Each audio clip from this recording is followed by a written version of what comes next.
This is Charles Zimmermann, known to his friends simply as Chuck. He says he built his first model airplane at just 8 years old. And anyone who knows him will tell you the same thing. His perfectionism wasn't something he learned over time. It's part of who he is. These,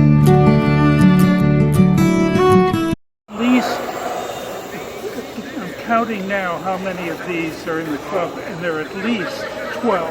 Wow. Really? Is it? Yeah. No, it's a for sale C. Bruno. Gunter, can you say something for the construct?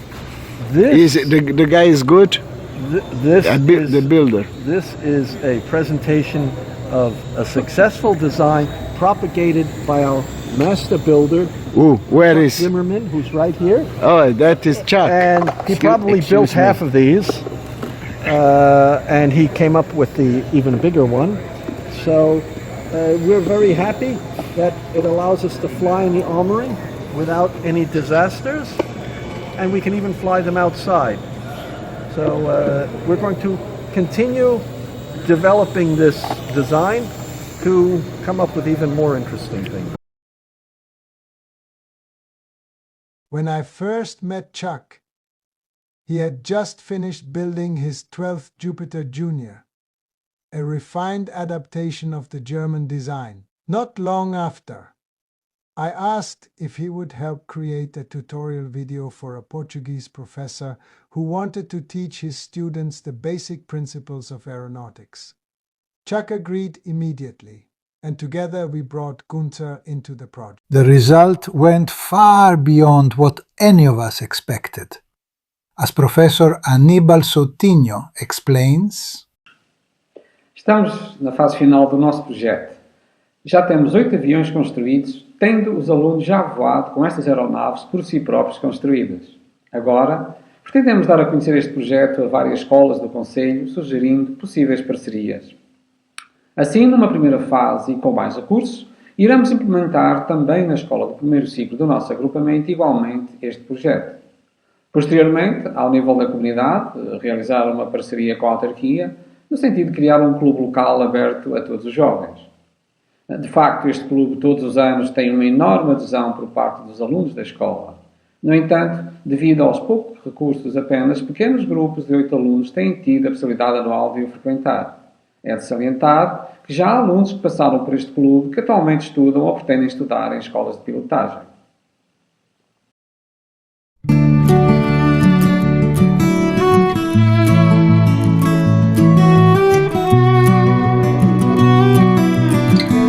So my name is Glenn Barbie, and I live in Hillsdale, about a mile from Chuck and Hermine.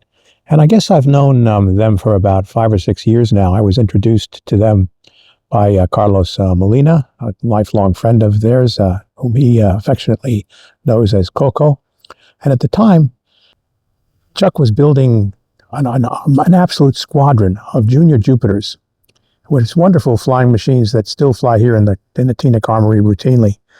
And I asked him, I said, Chuck, would you build one of those for me? He said, no. He said, but if you come over to my house, we'll build one together. So I said, great. So I came over to his house and we worked on this thing, and he had tremendous, exquisite attention to detail in terms of cuts and building and so forth. We had a great time.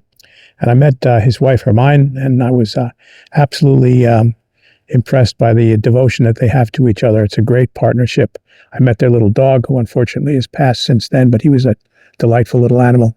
One of the characteristics about Chuck that I think stands out among most of the people that I know is that he has a tremendous sense of humility, a sense of underplaying his accomplishments in life. He spent so much time in Puerto Rico, speaks Spanish fluently, taught military people how to jump out of airplanes. He was a paratroop instructor, which, who knew? You have to get to know him and start asking him some questions before he would reveal. The other thing I have to say about Chuck is that, and it's kind of ironic because with his advancing age, he's becoming a little bit hard of hearing, but he's one of the most exquisite listeners that I've ever met. He's so focused on you when you're talking with him, and it's clear to you that you're the only thing on his mind during that conversation. The world is full of talkers, but it's very uncommon to find a good listener, and Chuck is definitely one of those. The other thing is, the old adage, why don't you act your age?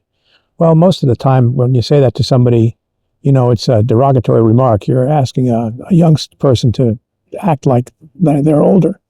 But with Chuck, he doesn't act his age. In fact, he's in his 90s, but he acts like he's 70, which is terrific. And I think it's a spectacular testimony to his love and his enjoyment of life and all of his friends. And I hope to continue flying with him for years into the future. Chuck is not only an attentive listener, as his friends believe, but also a patient teacher. Cuando empecé a interesarme por el aeromodelismo, Chuck fue una de las personas que más me inspiró. Incluso llegó a regalarme uno de sus famosos Junior Jupiter. Su pasión por el aeromodelismo es inmensa y no solo se refleja en palabras, sino también en acciones. Cuando se me rompió el ala de un avión, Chuck me invitó al sótano de su casa. Allí no solo aprendí a reparar las alas, sino también otra parte del avión que se me habían roto sin yo darme cuenta. Le estoy muy agradecido por haberme transmitido toda su pasión por este hobby que ahora es el mío.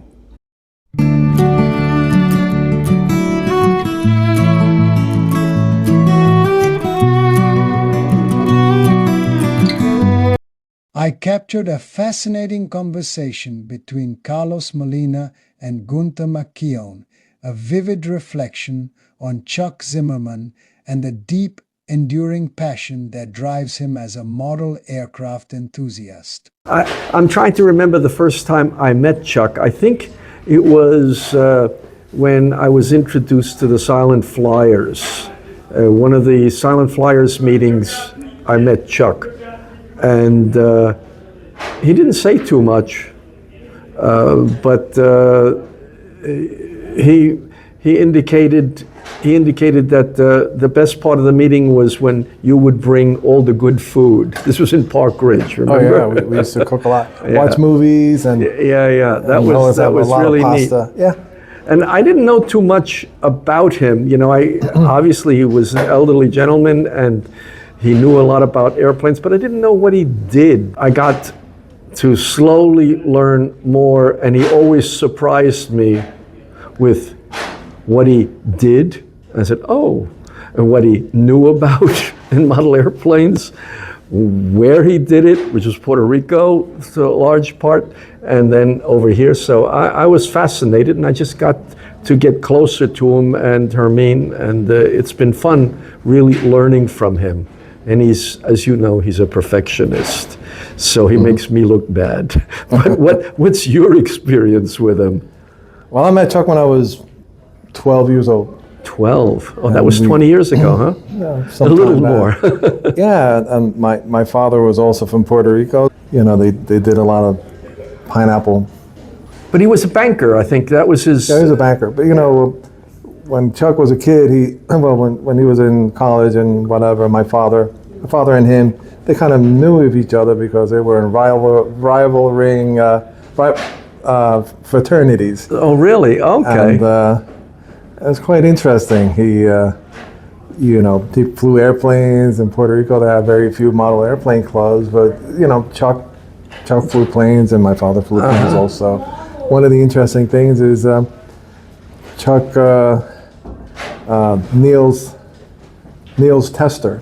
He lived across the street from him, and they got together because he liked hi-fi, and Chuck was also in his hi-fi mode of stuff. And out of nowhere, then they liked sailing, so they did stuff together. But one day, Niels told him, "Hey, I see you like airplanes and all that. I have a couple of model engines that." I just bought a company and they gave me some model engines, so he got some McCoys. He got a McCoy 61. He had a beautiful, brand new, model engines that Niels actually had from his company. Yeah. At that time, Puerto Rico was interesting also because the balsa The balsa was... That's right. It was close to the source, right? Well, more importantly, it was close to the source, which was Ecuador. Ecuador was the main source. And then from Ecuador, they would come in and they would bring it to Puerto Rico, and they would kiln dry it and they would cut it. The balsa that was in every tester's kit came from Puerto Rico. Really? Yeah. So they were part Puerto Rican kits due Puerto to Rico. Chuck and testers. That's interesting. So then my father then met Chuck again while they were working in banking, and and they're talking, and Chuck goes, "Oh yeah, there's some guy every time I cross the bridge, there's some guy that has model airplanes hanging from a window in one of the condos." And my father goes, "Yeah, that's me," and kept on going. And then Chuck said, "When do you come over to my house and we'll see?" So my brother and I and my father went over, and we were building with Chuck at that time. Was a very established builder, so he took us under his wing. Oh, and, wow! You remember the year? 1977. Well, we used to go to Chuck's place, and we used to. After whatever, we used to go to a lot of times from school. From school, my mother would drive us over to Chuck's place, and my brother and I would be there, and we could build a whole airplane and have it flying by Sunday. Wow! So we would build from 4 o'clock in the afternoon, all night. Hermine would bring they had the intercom, and Hermine would bring coffee and cookies and all that, and we work and. Then we'd cover them the next day, and we'd be flying them. Wow! And had a good time. Was he? Obviously, this was not all radio control. This was either free flight or control line. Oh no, this is radio control. Was it radio control? Yeah. Was he a good flyer? Because he, right now, as you know, he's very hesitant to fly because of his reactions. Chuck is how old now? I think he's 95. I think he's 95. Almost 96. Yeah, he's getting up there. And he's a little reluctant to take one of his planes up, but he did the other day. That was nice. He was in the armory, and what was it? A Vapor, yes. We gave him a Vapor, and he was excited. And I asked him, "Chuck, when was the last time you flew an airplane?" He said, 7 years ago. Yeah. So he's happy. Was very happy to do that. Yeah, there were a lot of times. He got into gliders. Yeah, very nice gliders, and I would go. Yeah, well, I've seen some of the gliders he has in his basement that he doesn't fly anymore, and I mean, I get embarrassed when I look at the quality of his building, especially his covering and how everything fits, and I say to myself, how can anybody be that perfect? Because normally you expect something made in a factory to come out so well, but he really is so diligent, and he has so much knowledge. He always makes me think before I make another step. He said, "Did you think of this?" I said, "Oh no." I have airplanes that he's covered in, not silk, but like microfilm or whatever, and probably those airplanes are 40 to 45 years old, and they look as good. Because he really didn't do a superficial job. They were built to last. That's it's really amazing, and he likes to think that he's going to build something big now, but when I talk to him, I at least try to give him the impression, you can build one of these, and of course the famous biplane that he's built, that modification of that German plan, that is, I think he told me he built like 75 of them. Right. And that's Chuck's heart. He likes to have people interested, so he gave most of them away. And everybody who flies them, they love them. I've flown one and or two, and I gave him some other ideas that we worked on something else. So it's fun to work with him. But what I learned from Chuck is his secret, the secret of how to build things accurately.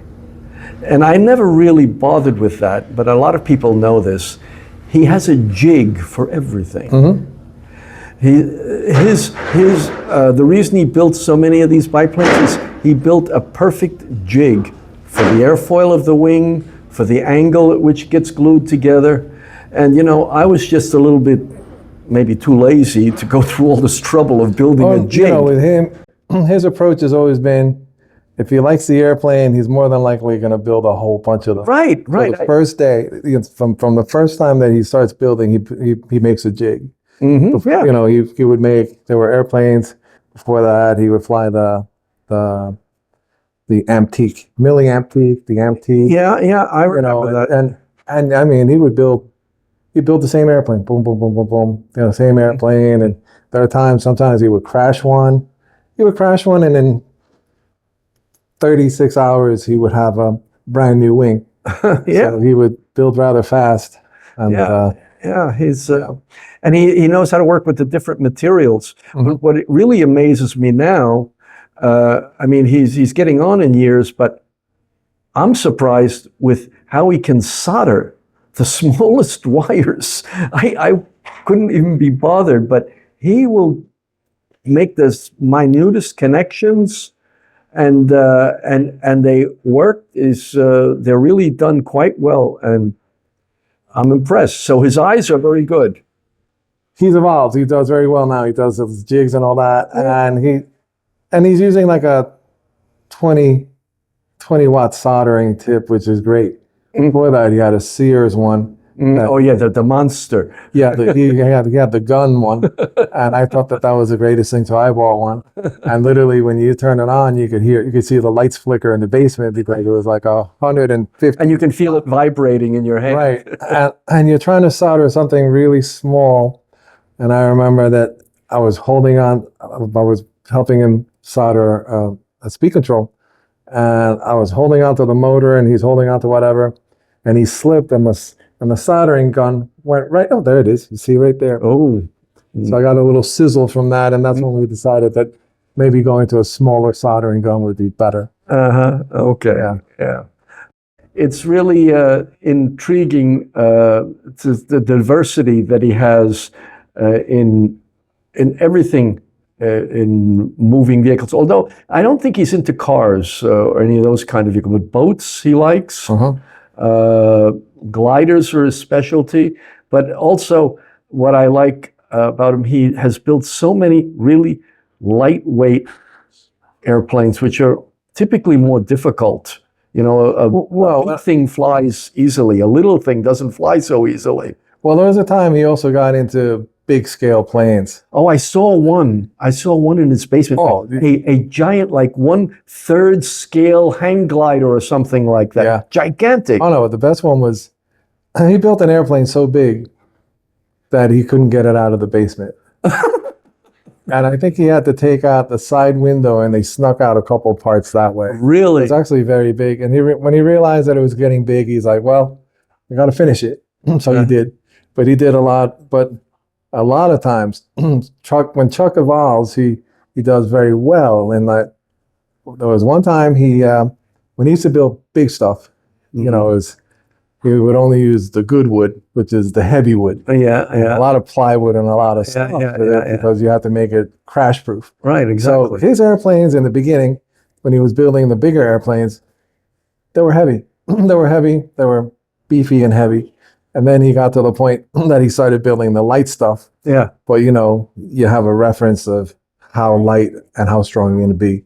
So in the beginning, his light things were not really that light. And then out of nowhere, he discovered a gram scale. He discovered a foam. Yeah, but the gram scale, that was everything he would put in an airplane. He would weigh. That's true. I had this not an argument, but we had a discussion once. He wanted to give somebody a motor, and I said, well, give him this motor. He says, oh no, that motor is way too heavy. That's 25 grams. You can't put more than an 18-gram motor in there. Yeah. Oh, God. And then he would take the sticks. He takes the sticks, and he would go, and he taught me that. He goes, you make a mark where the heavy end of the stick is and the light, and you always put the heavy on the inside and the light on the outside. And every time you cut, you always have to mark then the heavy and the light. So you do all that. And, wow. See, I learned something new today. I was not aware that people were so careful that they even did that. But he's an all-around modeler. He did a lot of scratch building. He taught me how to,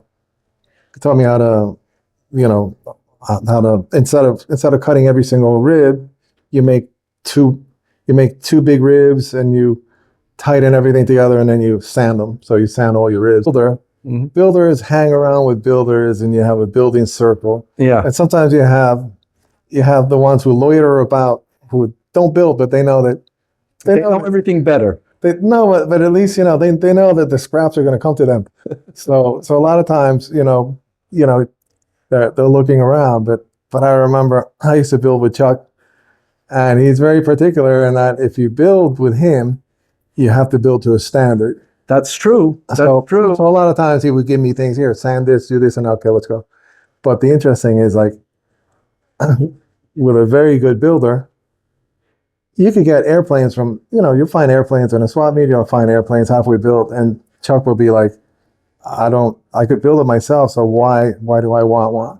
Airplanes. No. No, that's, I mean, he's one of these, I don't know, I can't call him Renaissance person, but he is the person you would want to go to if you want something done correctly. Because if he doesn't know how to do it, he'll know how to direct you to where he would go if he couldn't do something.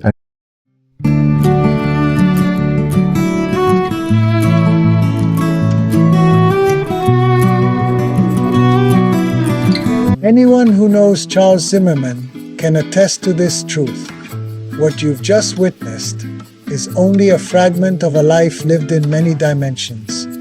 Chuck seemed born with a builder's instinct: boats, airplanes, anything that could take shape under his hands. He embraced skydiving, and he embraced the discipline of banking.